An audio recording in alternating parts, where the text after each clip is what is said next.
Assalamualaikum warahmatullahi wabarakatuh. Alhamdulillah wassalatu wassalamu ala asyrafil khalqillah Sayyidina wa maulana Muhammad ibn Abdullah wa ala alihi wa ashabihi wa man tabi'ahu wa nasarahu wa wala wa la hawla wa la quwwata illa billah, amma ba'd. Hadirin jamaah Majlis Ta'lim Masjid Al-Husna yang saya muliakan, mudah-mudahan kita semua dimuliakan oleh Allah Subhanahu wa taala di dunia dan di akhirat. Khusus para pengurus masjid dan juga tokoh masyarakat, di antaranya Bapak Haji Suatmo dan lain-lainnya. Mohon maaf tidak disebutkan, namun tidak mengurangi rasa hormat kami kepada para pengurus masjid dan kepada jamaah sekalian. Syukur alhamdulillah, kesempatan malam hari ini di malam minggu kita bertemu kembali dan dipertemukan oleh Allah di ruangan yang mulia ini di Masjid Al-Husna untuk sama-sama mengikuti pengajian. Harapan kita kepada Allah, mudah-mudahan pengajian ini Allah balas dengan balasan pahala yang sebesar-besarnya, dan dengan kemurahan Allah diampuni kekurangan, kesalahan dan dosa-dosa kita, dan semoga terus Allah bimbing kita ke jalan yang lurus, jalan yang diredhoinya, dan dibukakan pintu ilmu dan pintu hati kita. Amin ya mujibas sa'ilin. Halaman 522, judul baru. Judul yang lalu masalah budak udah selesai, itu panjang lebar. Nah sekarang halaman 522, judulnya keutamaan ibadah pada waktu berkecamuknya fitnah. Keutamaan ibadah, halaman 522, keutamaan ibadah pada waktu berkecamuknya fitnah. Maksud fitnah di sini kekacauan. Kekacauan, ada mungkin pertempuran, perang saudara. Walhasil yang membuat kekacauan ini. Nah, di dalam Islam kita tetap disuruh konsekuen, tetap disuruh beribadah begitu. Jangan ikut-ikutan ya. Nanti banyak orang menjarah, ikut lagi menjarah. Tidak bisa kok cara begitu. Jadi kekacauan yang terjadi di masyarakat jangan sampai mempengaruhi ibadah kita kepada Allah. Jangan sampai mempengaruhi kelurusan kita kepada agama Islam. Boleh jadi dia ibadah juga kerjakan, tapi ketika ada kekacauan diikut serta. Inilah yang jadi masalah. Maka dari itu disuruh tetap berada di jalur agama walaupun ada kekacauan. Seperti yang terjadi sekarang di negeri-negeri Arab, perang saudara. Perang saudara di mana-mana, mulai di Yaman, Syria, Irak, dan bukan main ya. Jadi di sana sini pembunuhan, pertempuran. Nah, di sini disuruhlah seorang muslim untuk tetap yaitu istiqomah melaksanakan ibadah. Ini judulnya keutamaan ibadah pada waktu berkecamuknya fitnah. An Ma'qil bin Yasarin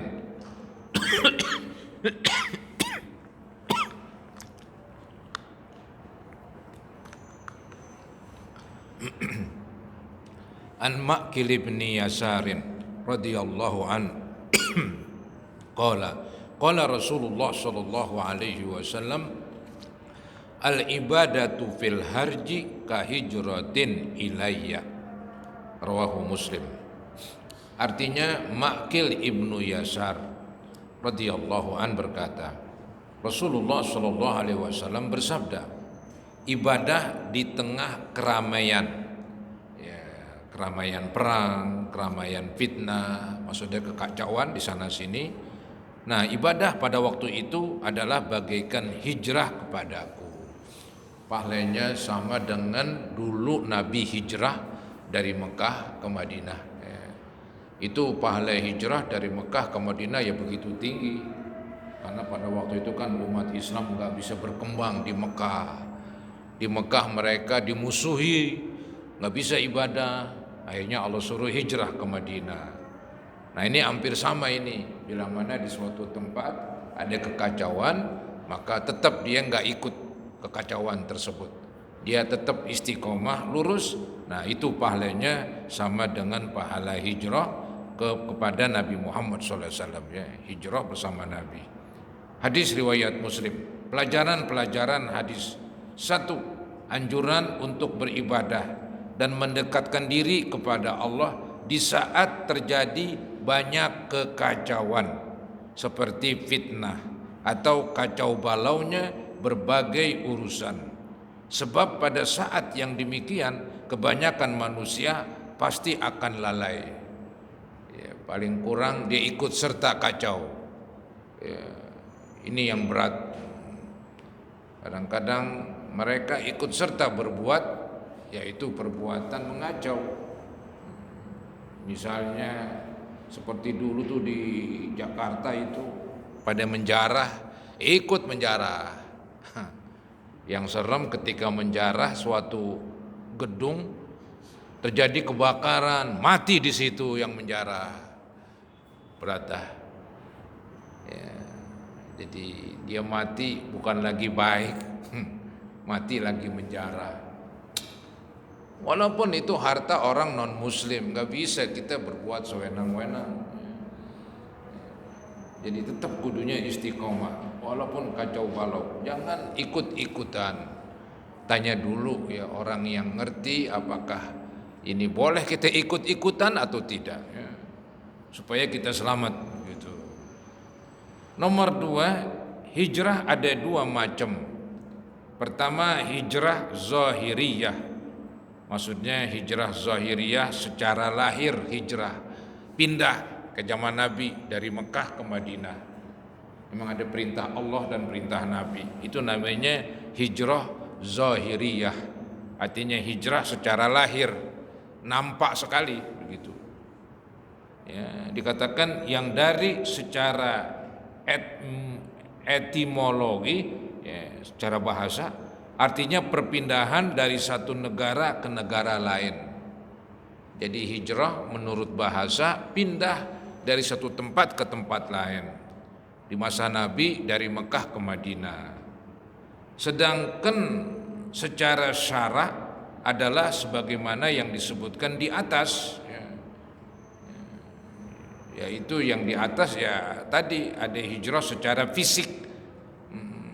Hijrah secara fisik pindah suatu negeri ke negeri lain. Ada di kita transmigrasi, hijrah juga, tapi bukan karena agama itu, karena ekonomi lah. Ya, yang dari zaman Pak Harto dulu kan digalakan itu hijrah, transmigrasi. Oh sekarang nggak kedengeran lagi ya. Zaman Pak Harto itu digalakan banget itu transmigrasi, ada yang ke Lampung, maka banyak penduduk dari Jawa ke Lampung banyak. Ya nggak apa-apa itu, semuanya tanah Indonesia. Ya, ngumpul-ngumpul di sini sempit-sempitin aja, boleh, itu nggak ada masalah itu untuk mengembangkan ekonomi, ya. Boleh-boleh aja, cuman bukan disebut hijrah menurut agama, ya. Jadi hijrah menurut agama karena ketika di suatu tempat tidak bisa ibadah, terpepet, tertindas, ada di sana tempatnya leluasa begitu, nggak ada penindasan, ya kita pindah demi agama. Nah itu namanya hijrah secara syariat, ya, secara zahir. Hijrah yang kedua, hijrah ma'nawiyah, ya, hijrah ma'nawiyah dalam kurung abstrak. Artinya hijrahnya itu perbuatannya, tapi orangnya tetap di situ. Nih, yang berarti meninggalkan segala sesuatu yang diharamkan Allah menuju sesuatu yang diperintahkannya. Anggap dulu seseorang nggak sholat, ayo hijrah. Yang tadi nggak sholat, sholat. Anggap dulu dia berbuat yang haram, ayo hijrah. Maka berbuat yang halal, yang disuruh. Nah itu yang masih ada itu sampai sekarang. Dimanapun kita berpijak, dimanapun kita berada, tetap kita masih disuruh hijrah ma'nawiyah. Artinya pindah dari perbuatan buruk ke perbuatan bagus, ya. Ini hijrah ma'nawiyah abstrak. yang berarti meninggalkan segala sesuatu yang diharamkan Allah menuju sesuatu yang diperintahkannya. Dengan demikian, jika ada orang yang pergi dari negaranya dan ia tetap teguh dalam beribadah kepada Allah, maka ia adalah orang yang hijrah atau menuju Allah dan Rasulnya. Yang penting dia berpindah untuk melaksanakan ibadah. Itu namanya hijrah kepada Allah dan Rasulnya. Walaupun fisiknya, tubuhnya nggak hijrah, tetap di Jakarta, tapi perbuatannya hijrah. Yang tadinya preman jadi orang baik. Terus kesimpulan nomor 3, anjuran untuk berpegang teguh kepada agama Allah demi melindungi diri dari berbagai macam fitnah, bermacam kekacauan ya, dan kehancuran. Jadi apapun keadaannya, tetap agama pedoman kita. Apapun keadaannya, tetap agama nomor wahid, tetap agama paling mahal. Ya, itu nggak bisa dibandingkan tuh agama dengan sesuatu dunia, karena dia paling mahal. Ya, apapun keadaannya, agama nomor wahid. Begitu. Walaupun keadaannya kacau, walaupun keadaannya banyak fitnah, tetap agama nomor wahid. Itulah ajaran agama Islam. Ya. Baik, di halaman sebelahnya itu judul baru. Nah, ini masalah tentang muamalat ini. Apa itu muamalat? Ya, bertransaksi, jual beli, sewa menyewa dan sebagainya. Ada judul di sini, halaman 523.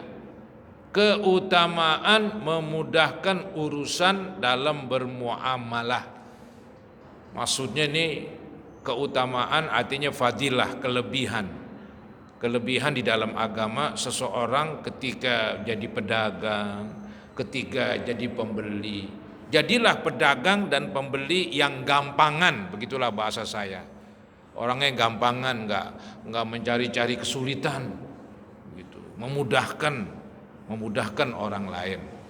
Karena kan memang agama Islam itu menyuruh mudahkanlah, jangan disusahkan. Itu ajaran agama Islam.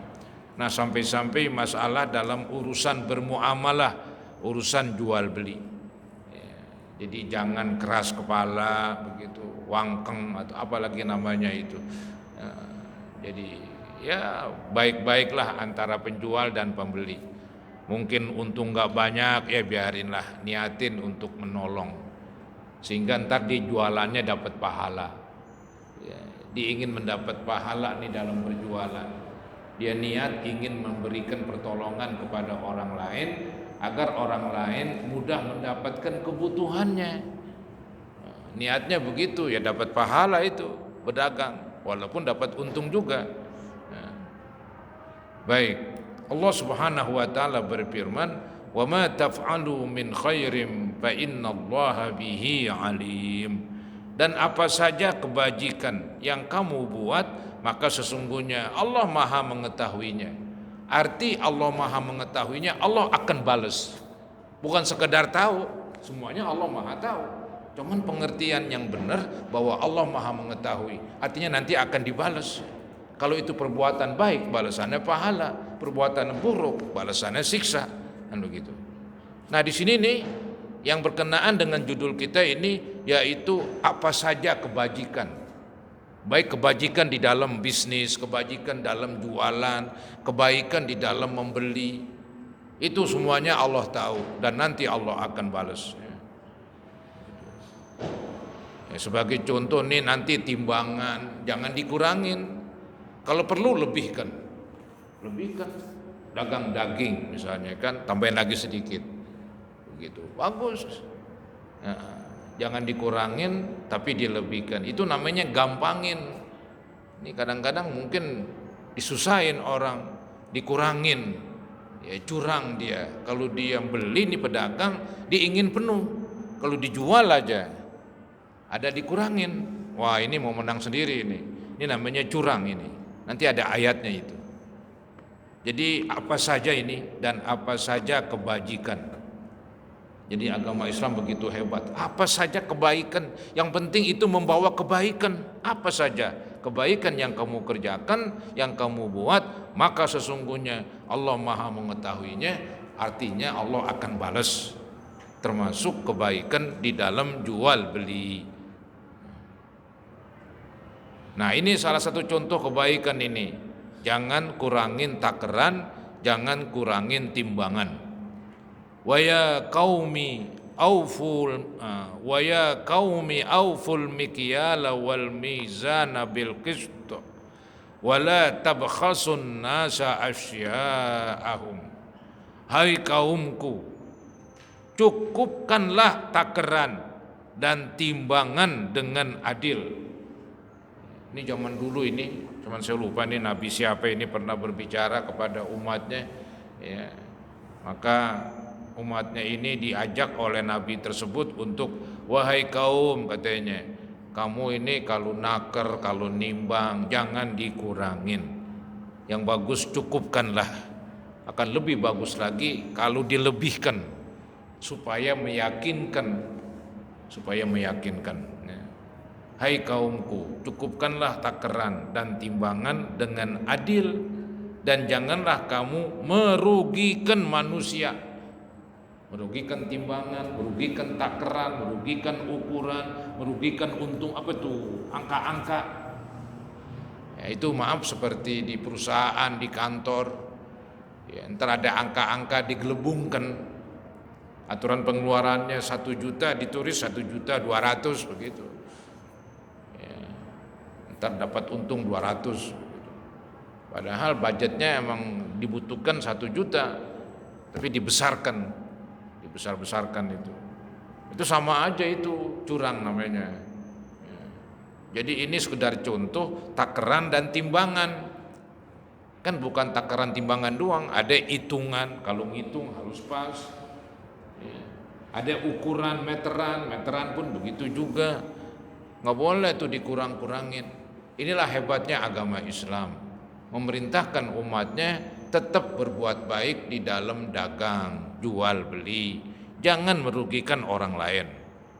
Ya betul, memang dagang mencari untung, tapi jangan cara yang tidak benar, yaitu merugikan orang lain. Mencari untung wajar, masih dagang nggak ada untungnya, itu sih bukan dagang namanya, sedekah aja ketahuan. Setiap orang yang dagang ingin untung, silakan. Bahkan yang jadi masalah, untung itu boleh gak banyak, gak ada larangan, selama pembeli redha membelinya. Ya cuman kan kalau zaman sekarang untung terlalu gede, ya jualannya nggak laku biasanya, karena orang udah banyak mengerti, ya, melalui HP ditanya ini berapa harganya. Ya, anggap orang beli sekali doang, nanti pindahlah ke tempat lain yang lebih murah. Tapi sih yang saya tahu agama nggak pernah membatasi untung. Belum ketemu saya ayat atau hadis untung mesti sekian persen, nggak ada itu. Itu dilihat pasaran lah, keadaan. Kemudian di ayat bawah lagi, tadi itu Nabi Hud itu, ya, surah Hud 85. Nah, ayat selanjutnya ini juga tentang takeran dan timbangan. Nah, wailul lil mutaffifin alladzina idza talu 'alan nasi yastawfun wa idza kaluhum aw wazanuhum yukhsirun ala yazunnu ulaika annahum mab'utsun liyaumin 'azim yauma yaqumun nasu lirabbil alamin.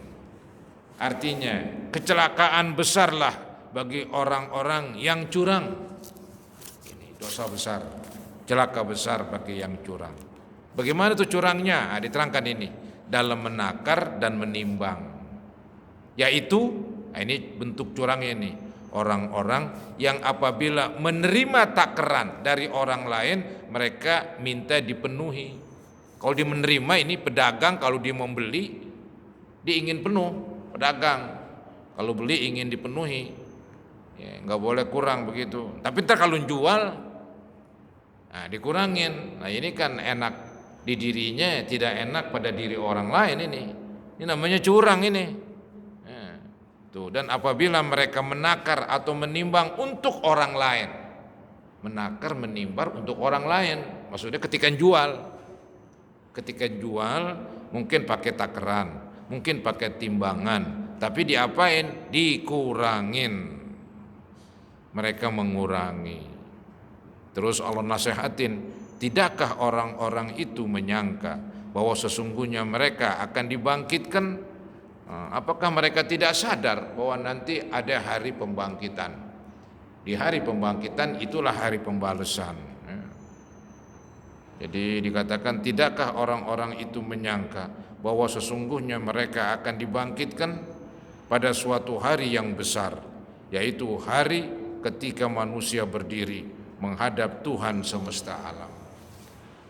Jadi dari 2 ayat tadi, 3 ayat ya, semuanya itu menyuruh untuk berbuat baik, baik dalam bisnis dan dalam segala hal. Nah, dalam bisnis ya, ketika kita menakar, ketika kita menimbang, jangan dikurangin. Kalau dikurangin itu tidak berbuat baik, itu namanya curang. Memasuki hadis pertama, wa an Abi Hurairah radhiyallahu anhu anna rajulan atan nabiyya sallallahu alaihi wasallam yataqadahu fa aghlaza lahu fa hamma bihi ashabuhu faqala Rasulullah sallallahu alaihi wasallam da'uhu fa inna li sahibil haqqi maqalan summa qala a'tuhu sinnan misla sinnihi qalu ya Rasulullah la najidu illa amthala min sinnihi qala atuhu fa inna khairakum ahsanukum qada'a muttafaqun alaih. Nah, ini penting nih hadis ini. Abu Hurairah radhiyallahu an berkata, sesungguhnya seorang laki-laki datang menghadap Rasulullah sallallahu alaihi wasallam untuk menagih hutangnya. Nabi pernah minjem, konon kalau nggak salah minjem seekor onta.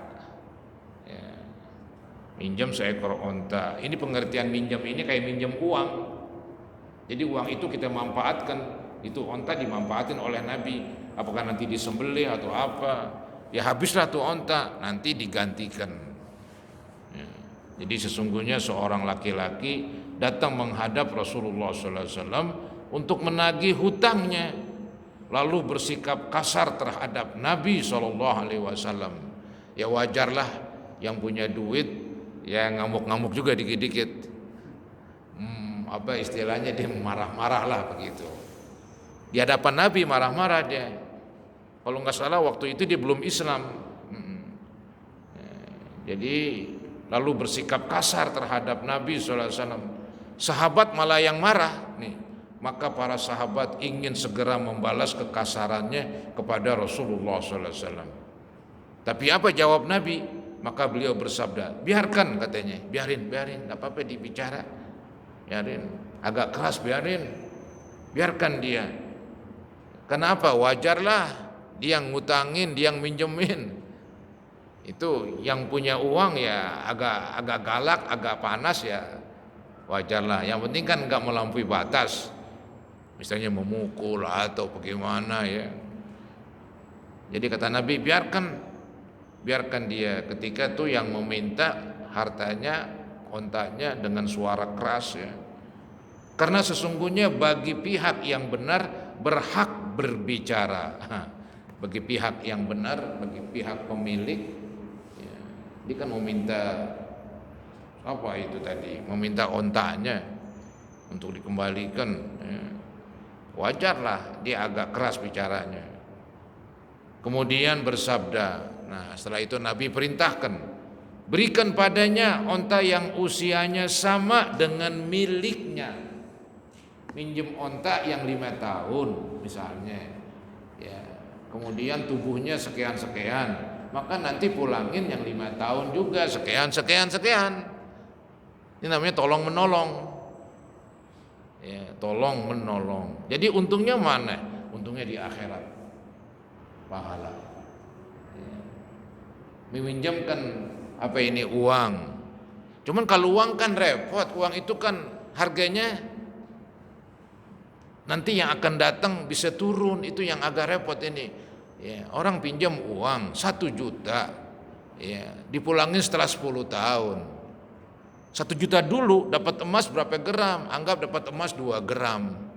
Ketika dikembaliin 1 juta juga hanya dapat emas 1 gram. Coba pikirin. Apakah nggak kasihan itu yang menolongin itu? Kasihan itu.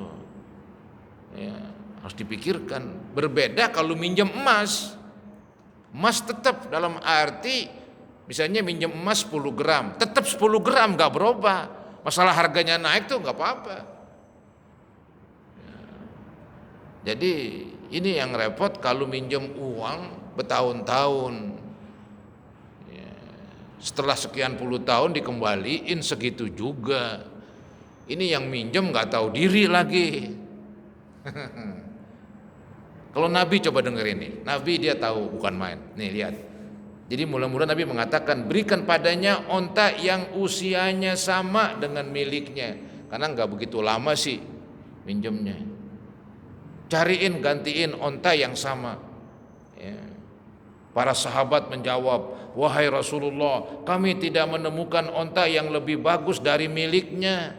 Gak ada begitu. Jadi gak ada onta yang sama begitu. Ini kurang pas dia ngartiin ini. Dia ngartiin, wahai Rasulullah, kami tidak menemukan onta yang lebih bagus dari miliknya. Maksudnya kami tidak menemukan onta yang sama dulu yang kita pinjam. Begitu. Jadi misalnya umurnya 2 tahun, maka pulangin lagi onta yang umurnya 2 tahun. Begitu maksudnya. Tapi diterjemahkan agak aneh sedikit ini. Kami tidak menemukan onta yang lebih bagus dari miliknya. Malah justru yang kalau lebih bagus kata Nabi, kasih yang lebih bagus. Ini malah dibilang nggak ada. Wahai Rasulullah, kami tidak menemukan onta yang lebih bagus dari miliknya. Beliau bersabda, berikan itu padanya, berikan itu yang lebih bagus. Jadi ini kalimat tidak ini dia agak ngerusak ini.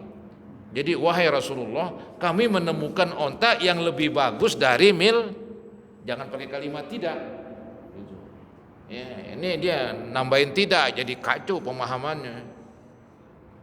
Kan mula-mula Nabi bilang berikan onta yang sama dulu yang kita pinjam. Nggak ada, ya udah, ada yang lebih bagus, ada, kasih yang lebih bagus, begitu. Nih, jadi wahai Rasulullah, kami jangan bilang tidak, kami tidak kan, kami menemukan onta yang lebih bagus dari miliknya. Beliau bersabda, berikan itu padanya, berikan lebih bagus, karena sesungguhnya sebaik-baik kamu adalah yang paling baik pembayaran hutangnya. Jadi orang minjem kemudian kita lebihkan itu boleh, asalkan jangan disyaratkan. Kalau disyaratkan itu jadi haram. Dalam istilah fikih namanya riba. Kamu minjam uang, iya, wah ini uang nggak sembarangan ini. Ini uang kalau kamu pinjam sebulan atau 2 bulan maka harus dilebihkan. Minjam 1 juta, ya gantiin 1.100.000. Disyaratin misalnya, nah itu haram itu, riba namanya. Tapi kalau nggak ada pembicaraan terlebih dahulu, saya bilang pinjam uang 1 juta, ini waktu saya pulangin 1.100.000, boleh. Ya anggaplah pulangin 1 juta, tapi daging sapi 5 kilo, ikan bandeng 10 ekor tambahannya, boleh. Kalau disyaratin jadi riba, walaupun bukan bentuk uang. Pinjam 1 juta, berapa hari? Sebulan, boleh. Tapi nanti pulangin 1 juta sama daging kerbau, daging sapi 5 kilo, kemudian ikan bandeng 10 ekor. Itu haram tuh, jadi riba itu daging, nggak boleh. Tapi kalau dia sukarela dan pemilik uang tidak mensyaratkan, ini pemilik onta nggak mensyaratkan, Nabi pun tidak menjanjikan. Ya, kata Nabi kan tadi, cariin yang sama itu ontanya. Kata sahabat, nggak ada wahai Nabi, ada yang lebih bagus. Udah kasih yang lebih bagus. Sebaik-baiknya kamu adalah yang bagus ketika membayar utang. Ini bagus dia ini, ya, baik pembayarannya. Nah, ulama fikih mengambil kesimpulan tuh, kalau orang minjam uang, kemudian waktu mengembalikan tidak ada sebelumnya syarat-syarat tertentu untuk dikembalikan lebih banyak, itu hukumnya halal saja. Tapi kalau disyaratkan itu jadi riba. Coba kita lihat di bawah ini. Pelajaran-pelajaran hadis 1, anjuran untuk bergaul dengan baik dan berlemah lembut dalam berbicara meskipun berada di pihak yang benar, yaitu anjuran lah. Hak milik yang berada di tangan orang lain boleh diambil paksa asal tidak melanggar syariat Islam. Maksudnya ini, orang tadi kan minjem, ya dia meminta dong, wajar, ya nggak apa-apa meminta. Cuman ini dia mengartikan ini kurang pas ini. Dibilang hak milik yang berada di tangan orang lain. Tadi kan dipunya onta itu seseorang, Nabi pinjem. Jadi ontanya itu kan hak milik dia, Nabi pinjemkan, boleh diambil paksa asal tidak melanggar syariat Islam. Minta dikembaliin sesuai dengan perjanjian, udah jatuh tempo gitu. Jadi milik seseorang wajib dikembalikan. Saudara, orang tuh yang meminjamkan berarti kan telah berbuat baik kepada kita. Nah, kita pun berbuat baik lagi, kembalikan dengan segera, kembalikan sesuai perjanjian, udah jatuh tempo begitu. Jangan tunda mulu, ntar besok, tarsok begitu. Kasihan orang yang meminjamkan, dia telah berbuat baik kepada kita. Itu ada hadis mengatakan kalau kita meminjam sesuatu dan niat ingin mengembalikan, Allah akan bantu. Allah akan bantu. Yang penting di hati kita ingin mengembalikan. Minjam uang sekian, ada niat ingin mengembalikan, kita berusaha nabung dikit, insya Allah akan dapat. Allah akan bantu. Itu kadang-kadang yang nggak kebayar emang nggak ada niat ingin mengembalikan, cuek aja. Udah dapat nggak dipikirkan. Agama tidak demikian. Ya. Nih, nomor 2, ketika membayar hutang kita boleh membayar lebih dari jumlah yang kita hutang, asalkan tambahan tersebut bukan keharusan yang disepakati sebelumnya. Nggak ada kesepakatan. Ya. Kalau ada kesepakatan jadi riba itu. Nomor 3, sebisa mungkin kita tidak berhutang, karena orang yang berhutang berada di posisi yang rendah atau hina. Sebaiknya begitu. Nabi pernah bersabda begitu, iyyakum wadain, jauhilah daripada hutang. Karena hutang itu membuat kalau kita ketemu dengan pemilik uang kita malu. Di waktu malam kita akan berpikir terus begitu. Jadi hidup kita enggak begitu tenang. Kalau bisa hidup tanpa hutang, kalau bisa. Tapi agama enggak melarang. Zaman sekarang semua kredit, mobil kredit, hutang, rumah kredit, hutang. Yang penting kuat bayar. Kalau enggak mampu bayar, kita meminjam, kita mengutang, hukumnya haram. Enggak kuat bayar kok, enggak ada ungkulan begitu. Enggak ada kemampuan untuk melunasi, menghutang. Jadi haram itu. Boleh menghutang asalkan mampu melunasinya. Nah, begitu. Bagaimana Pak? Lagi? Cukup. Ada yang bertanya? Siapa silakan. Ada yang bertanya? Siapa silakan.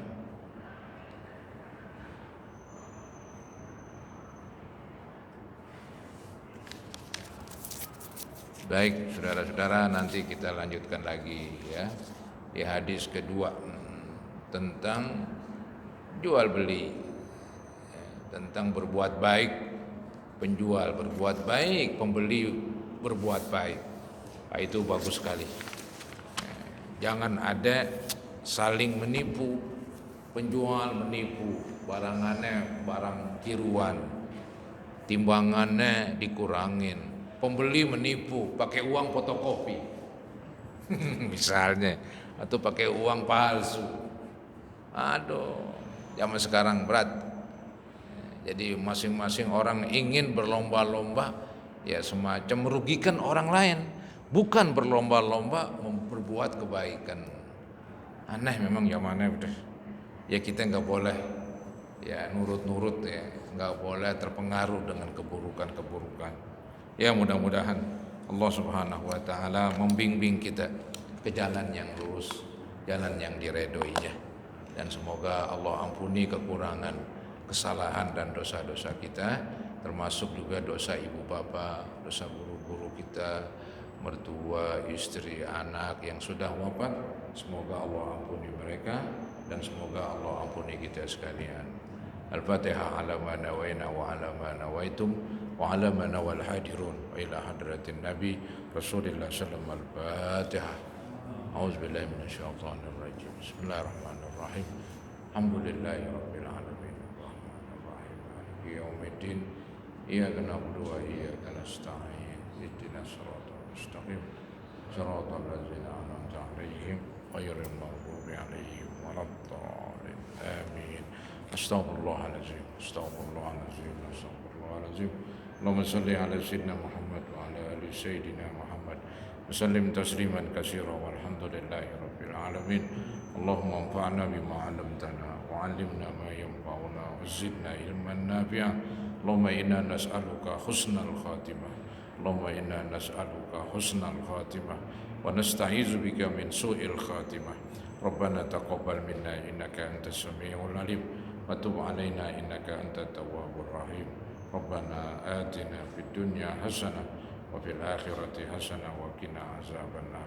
Sallallahu ala sayyidina Muhammadin wa ala alihi wa sahbihi wa sallam. Alhamdulillahi rabbil alamin. Kurang lebihnya mohon maaf. Assalamualaikum